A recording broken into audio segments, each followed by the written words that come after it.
The wind whispered among the pines, telling ancient secrets that only Jack Fisher could understand after half a century in Yellowstone National Park.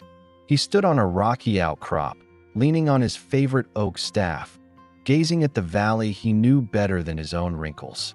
Tomorrow he would turn 73, and in a month, he was to hand in the ranger badge he had worn for the last 50 years. Suddenly, a sharp bark echoed through the valley. Jack tensed. This wasn't the usual wolf communication. There was desperation in the sound. After decades of work, he had learned to distinguish the language of the wild. He quickly moved along the slope, his knees protesting against the steep descent, but experience told him something serious had happened. After 15 minutes of walking, Jack stopped, holding his breath. On a small clearing lay the bodies of 4 adult wolves, their silvery fur stained with blood. "Poachers," he whispered, gripping his staff. Yellowstone's wolves were being hunted again, illegally and mercilessly. But a soft whimper caught his attention. Carefully stepping between the bodies, Jack saw him, a small wolf pup trembling beside its dead mother. Newborn, probably no more than 2 months old, with gray fur on its back and a white crescent-shaped spot on its forehead. It flinched when Jack approached. "Easy, little one," he said softly, slowly removing his jacket. "I won't hurt you." The pup responded with a quiet growl, showing tiny fangs, but didn't run away. Jack noticed blood on its hind leg, a bullet wound that must have been painful, but not fatal.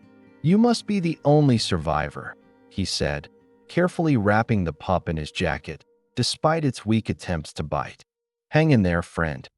Jack knew the protocol: report the poaching, document the crime scene, turn any injured animal over to a rehabilitation center.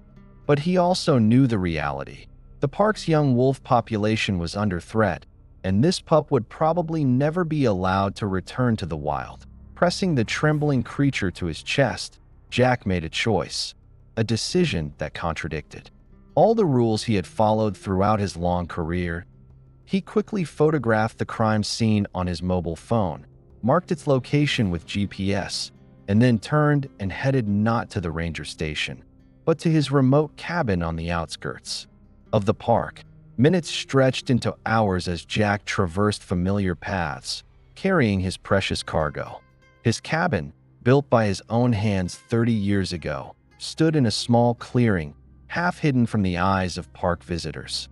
Here he always found the peace and quiet he so needed. Inside, Jack carefully placed the wolf pup on the kitchen table. It looked even smaller in the lamplight, frightened and injured. The ranger took a first aid kit, old but well-stocked. Over the years of service, he had learned to treat various injuries of wild animals. "This is going to hurt, little one," he whispered, preparing to clean the wound. "But we'll manage." The pup whimpered and tried to escape when Jack treated the wound, but eventually exhaustion took over, and it just trembled, looking at him with golden eyes full of fear and pain. After finishing the bandaging, Jack prepared a formula from the dry milk supplies he kept for emergency situations. The pup initially refused to drink, but hunger won, and it began to swallow eagerly. Later, watching as the little one finally fell asleep on an old blanket by the fireplace, Jack analyzed his actions. In 50 years, he had never broken the rules of service. But now, a month before retirement, he had concealed evidence of poaching and taken a wild animal home. This pup, the last of its pack, had made him rethink everything he believed in. Jack's phone rang, breaking the silence. Mike Delaney's name, the chief ranger of the park and his old friend, appeared on the screen. "Yes," Jack answered, trying to make his voice sound normal. "Jack, we have a problem," said Mike. "Tourists reported gunshots in Sector B7. We'll do a check tomorrow morning. We need you." Jack looked at the sleeping wolf, its tiny chest barely noticeably rising. "Of course, Mike. I'll be there." Hanging up, Jack felt the world around him changing, as if the flow of time had slowed. Outside, snow began to fall, covering the ground with a white shroud. The wolf pup stirred in its sleep, seeking warmth. "Moon," whispered Jack, looking at the white spot on the animal's forehead. "I'll call you Moon." Dawn found Jack on his feet with a cup of strong black coffee. He had barely slept all night, listening to Moon's quiet breathing and contemplating the consequences of his decision. The wolf pup no longer looked as frightened. It was cautiously exploring its new surroundings, limping on its bandaged paw. "Today I have to go, little one," Jack said, watching as Moon sniffed every corner of the kitchen. "Don't make a mess here." The ranger prepared an improvised bed of old blankets in a cozy corner by the fireplace, left water and some minced meat he had in the refrigerator. Taking his backpack and pausing for a moment to pat Moon's head, Jack set out to face reality. The fire tower on Eagle's Nest Hill served as the command post for rangers in this sector of the park. When Jack climbed the stairs, 5 staff members and 2 agents from the U.S. Fish and Wildlife Service were already gathered. "Jack, finally," Mike Delaney, the chief ranger, nodded in greeting. "We've already received coordinates from the suspected poaching site." The old ranger's heart skipped a beat, but he maintained a calm expression. "Any ideas about the perpetrators?" "Not yet," interjected Agent Hartman, a lean 40-year-old man with sharp eyes. "But if these are the same poachers who operated here last month, they're hunting for wolf pelts. The black market prices are sky high right now." Jack reviewed the operational plan. The team would split into 3 groups and check the area where gunshots were heard. He was assigned to the group that would search the exact part of the forest where he had found Moon. The ranger clenched his teeth. "Agent Hartman will be with your group, Jack," added Mike. "He's personally interested in this case." All the way to the scene, Hartman didn't stop talking, asking Jack about the park, about wolves, about the changes that had occurred during his 50 years of service. The old ranger answered laconically, his thoughts returning to the cabin where he had left Moon as they approached the clearing. Jack felt all the muscles in his body tense. He slightly altered the route, trying not to lead the group directly to the spot where he had found the bodies yesterday, but Hartman suddenly stopped and raised his hand. "Blood," he said, pointing to reddish spots on the snow. "Fresh." Jack held his breath as they approached the scene of yesterday's tragedy. He was sure he had documented everything on his phone, but what if he had missed something? What if they found traces of his presence? In the clearing, it became clear that something was wrong. Instead of 4 wolf corpses, they found only trampled snow and bloodstains.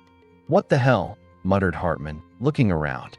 "Tracks indicate something was here, but where did the bodies go?" "Perhaps the poachers returned for trophies," suggested a young ranger from their group. Jack tried not to show the relief he felt. He knew wolf pelts were expensive, so the version sounded convincing. However, Hartman didn't seem satisfied. He continued examining the crime scene, collecting blood samples and photographing tracks. "Interesting," said the agent, crouching beside one of the imprints in the snow. "It seems one of the wolves was younger. See these tracks? Less deep, smaller paw size. But something doesn't add up." Jack felt cold sweat gathering at the nape of his neck. Hartman was too observant. "Yellowstone packs don't usually travel with such young pups at this time of year," continued the agent. "That's strange. In the wild, the most adaptive survive," Jack replied, trying to sound impassive. "We observe new behavioral patterns every year." Hartman looked carefully at the old ranger, as if trying to decipher something in his expression. Then he nodded. "You're probably right. In any case, we need to find these poachers." When the group returned to base, Jack felt he was being watched. Hartman stayed close, asking more and more questions about the park, especially about how rangers handle injured wild animals. "No, we don't send them to rehabilitation centers if we can avoid it," Jack answered another question. "Wolves especially. If they become too accustomed to humans, they can't return to the wild." "And where is the nearest wolf pack to this sector now?" asked Hartman. Jack smiled through his anxiety. "Mr. Hartman, I'm finishing my service in a month. In 50 years, I've studied their habits. Wolves are very secretive creatures. The fact that we know one location today doesn't mean the pack will be there tomorrow. When the meeting finally ended, Jack hurried to his truck. He needed to return to the cabin, make sure Moon was okay. But just as he was getting behind the wheel, he was stopped by Mike's voice. "Jack, can I have a word?" The chief ranger leaned against the hood of his car, and there was doubt in his gaze. "Are you okay, old man? You seem not entirely present today." Jack sighed and looked around, making sure no one was nearby. "Just tired, Mike. All these poachers. Sometimes it seems that nothing has changed in 50 years. Mike placed a hand on his friend's shoulder. "Just one more month, Jack. Just hang in there. Then you can fish all you want." On the way home, Jack glanced at the back seat, where his backpack was hidden under an old blanket. He stopped his truck at a small store on the outskirts of the park and bought baby milk, ground meat, and a few bandages, receiving a puzzled look from the cashier. "Grandkids are coming," he explained with a smile. The sun was already touching the tops of the trees when Jack finally returned to the cabin. Opening the door, he froze on the threshold. Inside was chaos: an overturned chair, scattered books, a tablecloth pulled from the table. "Moon," he called, feeling his heart pounding in his chest. "Moon, where are you?" In response, only silence. Then he noticed a small movement under the sofa. Two golden eyes were looking at him from the darkness. "Though you're a wild beast, you behave like an ordinary puppy." Jack sighed with relief, dropping to his knees. "Come out, little one. I brought dinner." Moon didn't move. "Sorry I left you," continued the ranger, pulling meat from the bag. "Today was a rough day." After hesitating for another moment, the wolf pup slowly crawled out of its hiding place, sniffing the smell of food. As it approached, Jack saw that the bandage on its paw was soiled, and there were small puddles in the corner, but overall Moon looked better than yesterday. While the pup ate eagerly, Jack began cleaning up the mess in the cabin and pondering how long he could hide his secret, especially from people like Agent Hartman. "You see, the problem, Moon," he said, watching as the pup licked the bowl. "People make rules and think it makes them wiser than nature." The next 2 weeks transformed into a strange ritual of balancing between two worlds. By day, Jack was an exemplary ranger who helped investigate poaching, and by night, a secret guardian of a wild wolf pup. Moon was recovering faster than expected. His wound began to heal, and his limp became almost imperceptible. But with physical recovery came a growing longing for freedom. More often, the wolf pup stood by the window, observing the forest and sniffing the air. His whimpering at night sometimes woke Jack, mournful, wistful, full of yearning for something the little one couldn't even remember. "I know, Moon," whispered the ranger in such moments, stroking the silvery fur. "You miss your pack, your freedom." One morning, Jack woke to a strange sensation. Someone was watching him. Opening his eyes, he saw Moon sitting next to the bed, staring at him intently. The pup had noticeably grown, his gaze sharper, more attentive. "What is it, boy?" mumbled Jack, sitting up in bed. In response, Moon walked to the door and scratched it with his paw, as if asking to be let out. "It's still too early," Jack shook his head. "And you're not ready yet." But there was something in Moon's eyes that made the old ranger think. Perhaps it was time to start preparing the pup for a return to the wild. The idea both frightened and reassured him. Frightened, because over these weeks, little Moon had become more than just a rescued animal. Reassured, because it would mean that Jack wouldn't break his oath to protect the park's nature. After breakfast, the ranger made a decision. Today he would take Moon for a short walk in the forest, the first real walk beyond the cabin. "Just a few rules," he said to the pup, as they stood on the porch. "You stay close to me. No running. And if I say hide, you hide. Understand?" Moon, of course, didn't answer, but his alert ears and tense tail indicated his attention. The first step into the forest was almost sacred. Jack watched as Moon froze, absorbing thousands of scents, sounds, and sensations of real nature. For a moment, the wolf pup seemed overwhelmed, and then began to carefully explore the immediate surroundings, constantly looking back at Jack, as if making sure he was following the rules.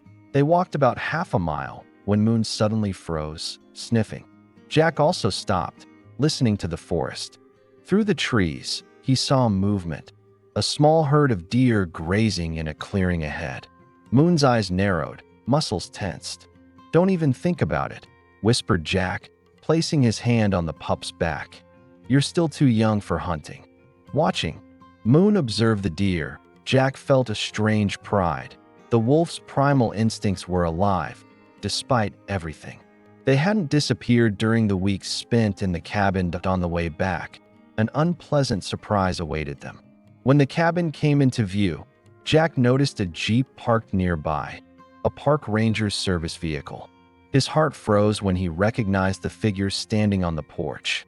"Hide," he ordered Moon, pointing to the dense bushes. For a second, the ranger thought the pup wouldn't obey, but then Moon disappeared into the undergrowth, only golden eyes flashing between the leaves. "Agent Hartman," greeted Jack, approaching the cabin with feigned nonchalance.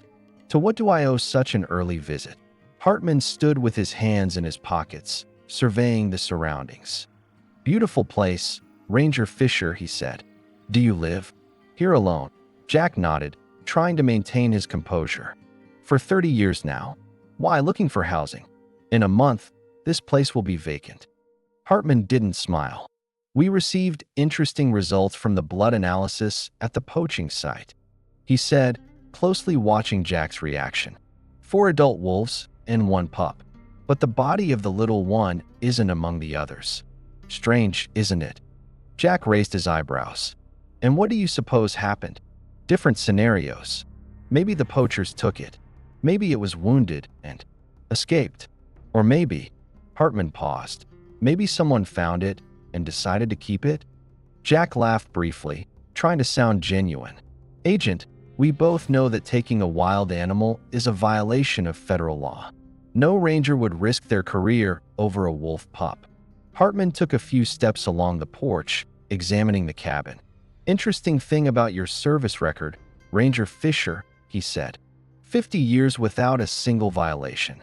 Impeccable service. But you know what I've noticed?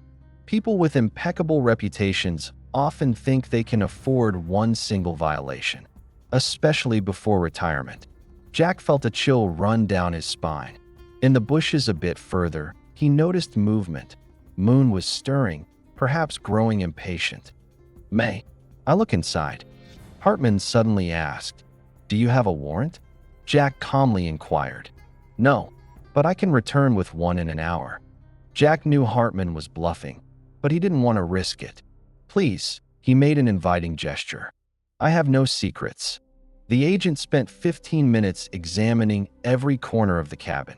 He noticed a few white wolf hairs on the sofa and picked them up, but Jack was prepared. "My old Labrador died last year. I still find his fur." Leaving the cabin, Hartman gave the ranger one last scrutinizing look. "I'll be back, Ranger Fisher. Something tells me you're not telling the whole truth." When the agent's jeep disappeared, behind the trees, Jack whistled softly, and Moon jumped out of the bushes, holding some object in his mouth. "What did you find there?" asked Jack, and the pup placed a worn leather wallet by his feet. "Agent Hartman's." Jack laughed despite his anxiety. "You're incredible, you know that? But this isn't a toy." He picked up the wallet. "I'll have to return this." One more reason for Hartman to visit. That night, Jack couldn't sleep. The agent's plan was obvious. He was trying to expose the ranger. Something needed to be done, and quickly. But what? Moon wasn't ready to return to the wild. He still didn't know how to hunt and had no pack that would accept him. Jack could take him to a wildlife sanctuary, but then he would have to admit his guilt. End of career, possibly even criminal liability. And although retirement was just around the corner, ending 50 years of service in disgrace was an unbearable thought. Moon, as if sensing his anxiety, approached and placed his head on the old man's knee. "What are we going to do with you, huh?" whispered Jack, scratching the pup's ears. "Time is running out." Suddenly, an idea struck him.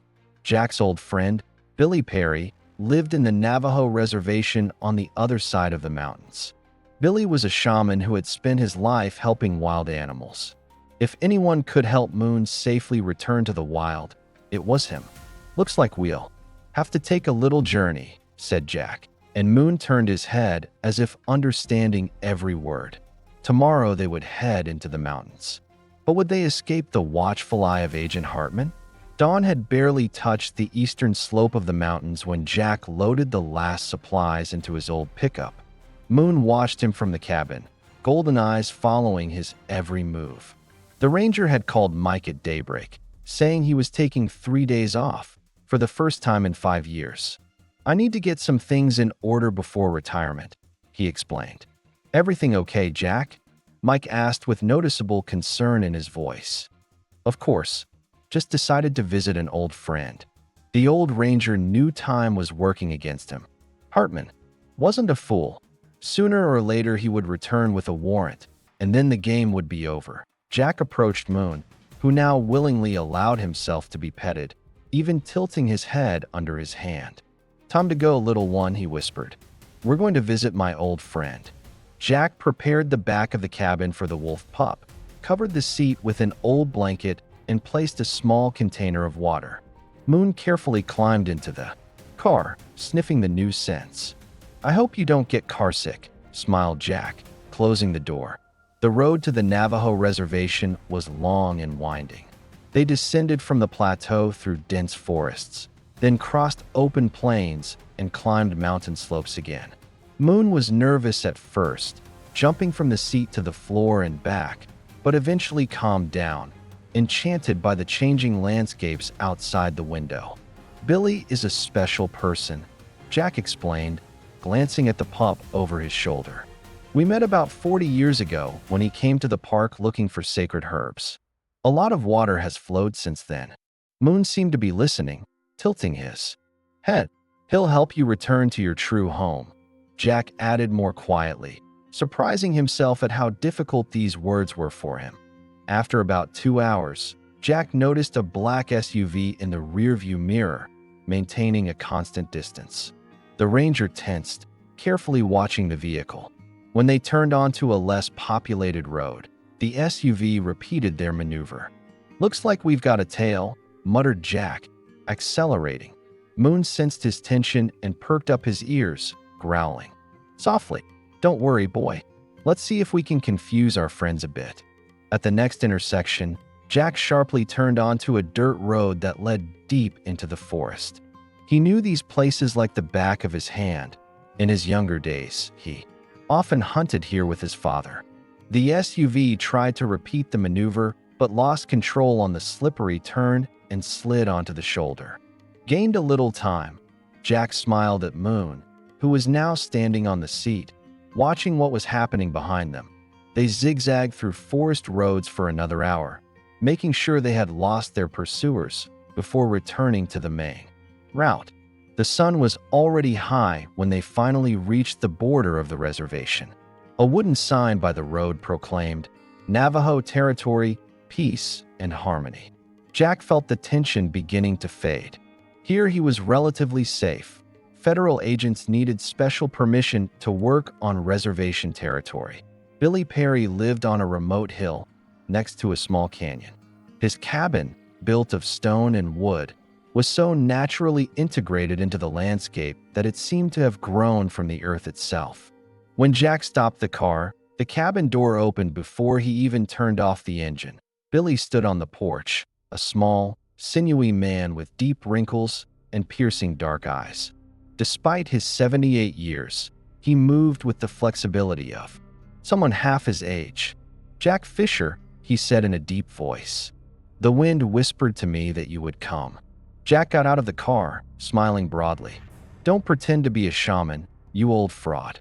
I called you last night." They embraced like brothers, and then Billy peered into the car, where Moon was watching them with curiosity. "So this is your new friend?" he said, not as a question, but as a statement. Yes. Jack opened the door, and Moon carefully jumped to the ground. His family was killed by poachers. He's the only survivor. Billy squatted down, looking the wolf pup straight in the eyes. Moon froze but didn't back away, just sniffed, studying the new person. Extending his hand palm up, Billy spoke to him in the Navajo language, quiet, melodious words that sounded like an ancient song. After a long moment, Moon stepped forward and carefully touched Billy's palm with his nose. "He trusts you," noted the shaman, rising slowly. "But his heart is divided between two worlds." Inside, Billy's cabin was more spacious than it appeared from outside. The walls were decorated with traditional Navajo patterns, and a small fire burned in the hearth in the central room. Moon carefully explored the new space, sniffing unfamiliar scents of herbs and oils. Billy prepared tea from local herbs while Jack told Moon's story, not hiding his fears about Hartman. "He won't stop," sighed Jack, clutching the cup in his hands. "And I can't hide Moon forever. He needs to return to the wild." Billy was silent for a long time, gazing into the fire. Then he looked up at Jack. "Why did you save him?" he asked simply. Jack shrugged. "I couldn't leave him to die." "No," Billy shook his head. "A police officer also wouldn't have left him to die. He would have taken him to a vet or a rehabilitation center. But you took him home, risking everything." "What?" Jack turned away, looking at Moon, who had fallen asleep by the fireplace. "I don't know," he finally answered. Maybe I saw myself in him. Lonely, lost. The last of his pack." Billy nodded, as if that's what he expected. "The wolf is your spirit guide, Jack Fisher. Always has been. You think you saved him, but in truth, he saved you. From the loneliness of your final days of service." "Perhaps," Jack replied softly. "But now we both need help." Billy stood up and walked to the window.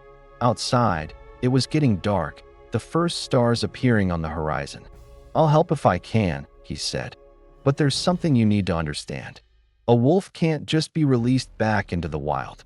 Without a pack, he won't survive. He needs to find a new family."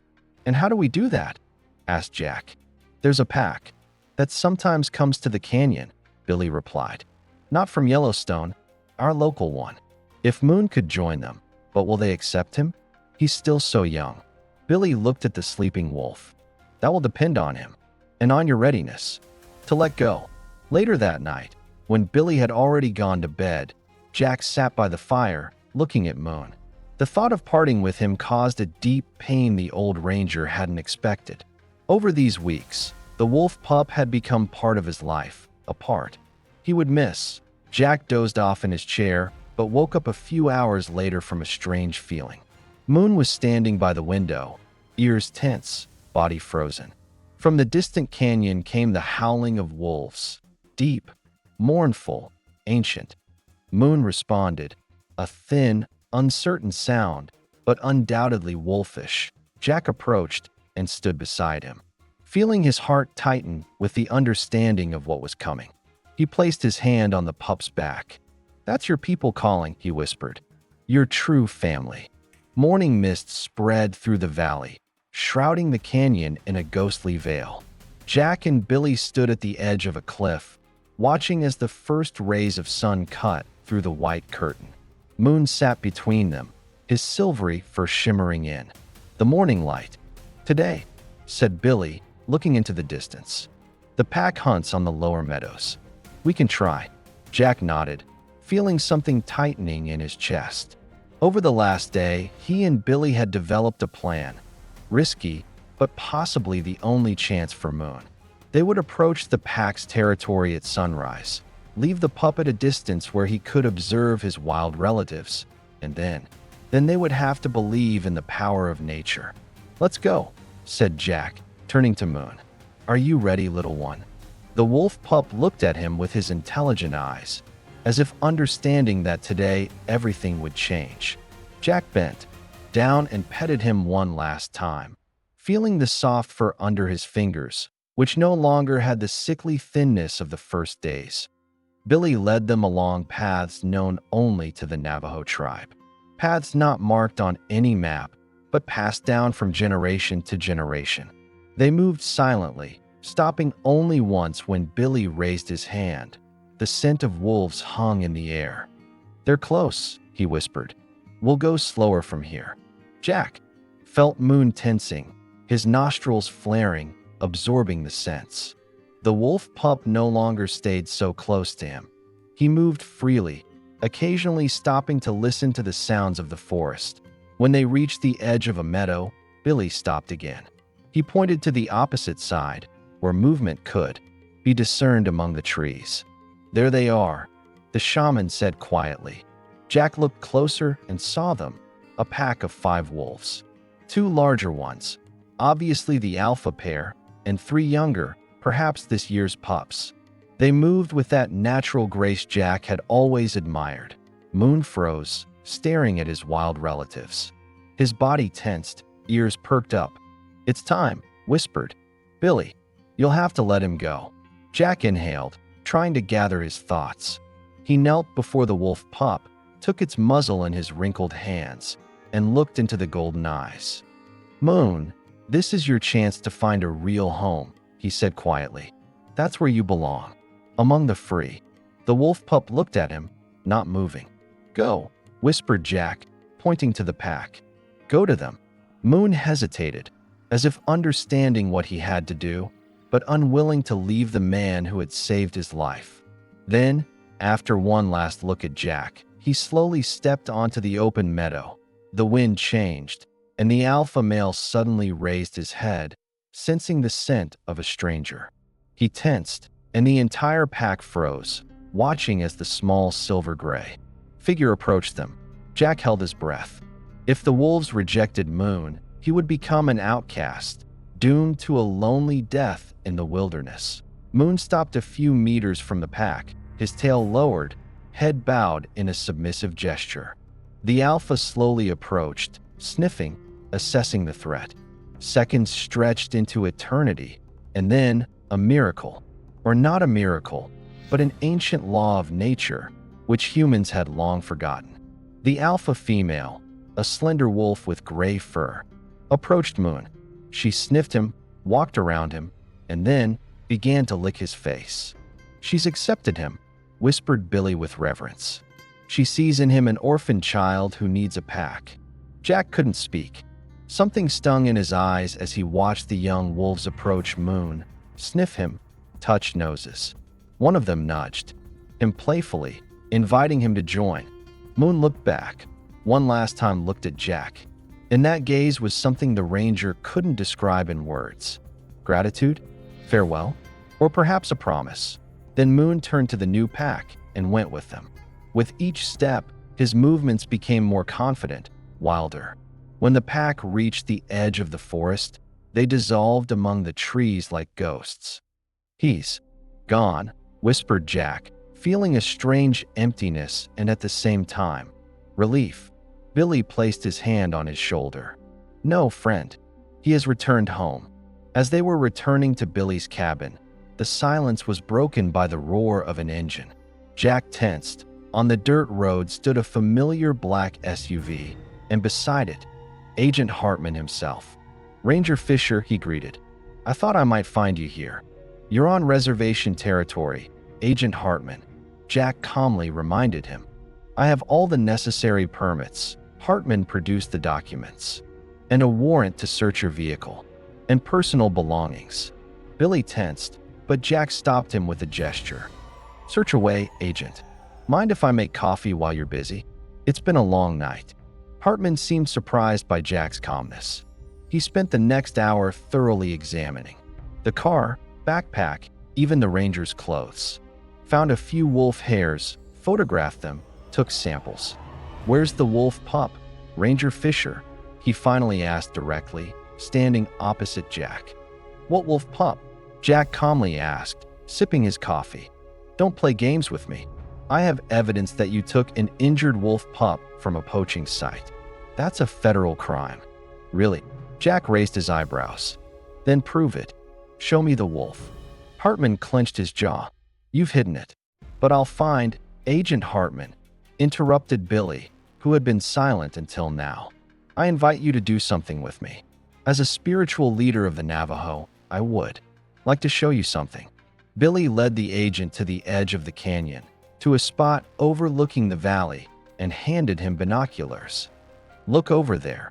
The shaman pointed in the direction where dark figures were moving on a distant slope. What do you see? Hartman raised the binoculars.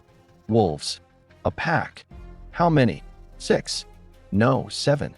Look at the youngest. Do you see the mark on his forehead? A white crescent-shaped spot. Hartman froze. Yes. That's a wild wolf, said Billy. Born. Free. And he'll die free. That's all you need to know. When Hartman lowered the binoculars, something in his eyes had changed. He looked at Jack with a long gaze. You really love this park and its inhabitants, don't you, Fisher? I've dedicated 50 years of my life to them. Jack simply replied. Hartman nodded, as if he'd made some decision.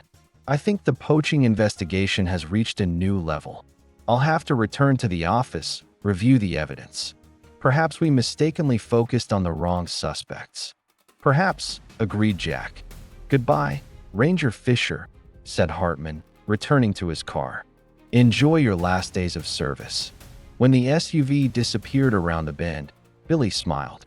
Even in the hardest hearts, there's room for wonder. A month later, Jack stood by his cabin, watching the sunset. His ranger badge lay on the table inside, next to a letter of appreciation from the park director. 50 years of service had officially ended. He closed his eyes, feeling the wind on his face. And then, a distant howl pierced the silence. A howl he knew, that he felt in his heart. Jack smiled. I miss you too, Moon, he whispered into the night air. But we're both where we're meant to be. A man and a wolf. Two paths that crossed for a brief but precious moment. Two lives that changed each other forever. And somewhere deep in the forest, under the light of the real moon, a young wolf raised his head and howled into the night. Free, wild, but with a piece of heart that would always remember the old ranger who gave him a second chance.